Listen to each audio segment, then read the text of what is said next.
selamat datang di channel bersama Yani. Hari ini saya mau share cara membuat bubur sumsum dan cenil. Silakan like, subscribe, dan nyalakan tombol loncengnya. Pertama yang kita siapkan adalah panci, kemudian beri air kurang lebih 1000 sampai 1200 ml. Masukkan mutiara. Ini tips untuk memasak mutiara agar hemat gas. Dimasak sampai airnya mendidih. Setelah mendidih, dimatikan kompornya. Jangan dibuka ya tutupnya. Sambil menunggu, sekarang saya mau bikin bubur sumsumnya. Mutiaranya sudah saya taruh di kompor sebelah dalam kondisi apinya mati. Kemudian masukkan tepung beras, garam, dan santan. Untuk resep lengkapnya sudah saya cantumkan di description box, ada di bawah video. Kemudian diaduk-aduk. Ini kompornya masih mati. Masukkan 3 lembar daun pandan. Diaduk-aduk. Setelah itu dibagi dua adonannya. Sebelum dinyalakan kompornya, adonannya saya bagi dua. Yang satu panci kecil untuk warna hijau, yang satu panci besar untuk warna putih bubur sumsumnya. Di sini saya menggunakan wajan Rose Series keluaran dari stand cookware yang sudah coating granit tentunya dan anti lengket. Setelah buburnya mengental, harus benar-benar mengental seperti ini. Masaknya tadi terus diaduk ya teman-teman, supaya tidak gosong di bagian bawah. Diangkat, sisihkan dahulu. Kemudian untuk warna hijau, masukkan 1 tetes pewarna makanan rasa pandan. Kemudian dimasak lagi dengan cara yang sama, yaitu diaduk-aduk terus sampai mendidih dan mengental.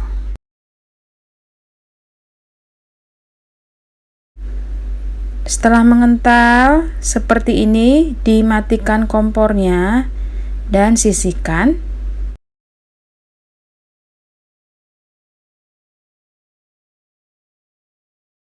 Kembali lagi ke panci yang berisi mutiara.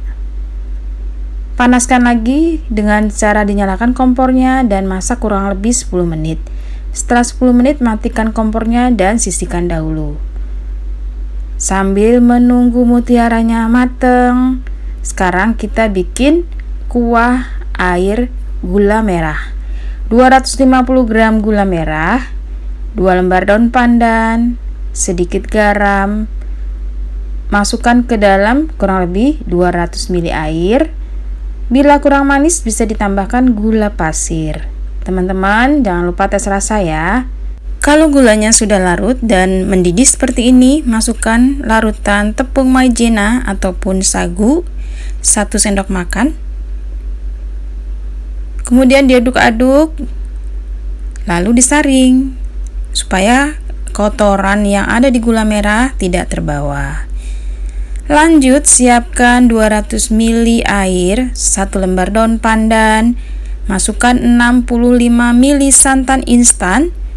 Tambahkan kurang lebih 1/3 sendok teh garam.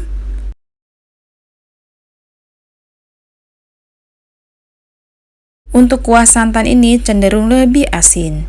Setelah mendidih, masukkan 1 sendok makan larutan tepung maizena yang sudah dicampur dengan air. Diaduk-aduk dan siap digunakan. Kemudian siapkan chopper CH50 dari mitochiba.id untuk menghaluskan ubi kuning sebanyak 800 gram yang adalah berat bersih setelah dikupas. Kemudian dikukus. Saya menggunakan chopper andalan yang warnanya cantik sekali, mempunyai mata pisau yang sangat tajam.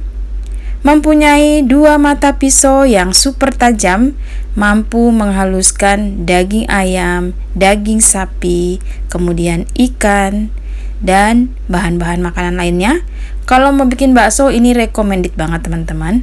Tidak butuh waktu lama, ubinya sudah halus. Kemudian pindahkan ke wadah yang lain. Tambahkan sedikit garam dan 1 sendok makan gula pasir. Masukkan 250 sampai 300 gram tepung sagu, boleh juga tepung tapioka. Diaduk-aduk sampai bisa dibentuk. Kalau kurang bisa dibentuk, bisa ditambahkan tepung tapiokanya. Dicampur sampai rata, setelah itu dibulat-bulatkan, beratnya 7 sampai 10 gram. Lanjut, siapkan panci, rebus air, kemudian masukkan biji salak yang masih mentah ke dalam air panas, kemudian direbus sampai mengapung. Setelah mengapung, diangkat lalu ditiriskan. Nah, sebelumnya saya masukkan 1 sendok makan gula pasir supaya rasanya tidak tawar. Sudah selesai semua. Ini adalah mutiara yang tadi saya diamkan sampai benar-benar dingin. Setelah itu disaring. Sekarang siap untuk disajikan. Gula merahnya boleh menggunakan mangkok ataupun wadah seperti ini kalau mau dijual. Disusun ada bubur sumsum warna putih dan ada bubur sumsum warna hijau. Banyaknya sesuaikan dengan selera ya teman-teman. Mau banyak, mau sedikit, boleh banget. Lalu disusun juga biji salak yang tadi sudah direbus. Kemudian masukkan mutiara. Mutiara ini hasilnya cantik sekali. Warnanya merah. Nah, hasil rebusannya cantik ya, dengan cara metode hemat gas. Dimasak, kemudian didiamkan, dimasak lagi, dan didiamkan sampai airnya dingin, baru ditiriskan. Sudah selesai teman-teman. Untuk kuah santan dan gulanya dipisah, dimasukkan ke dalam plastik. Terima kasih banyak yang sudah setia menonton video saya, yang sudah like, yang sudah komen. Silahkan juga follow ke Instagram bersama Estepiani. Salam sehat, sampai ketemu lagi.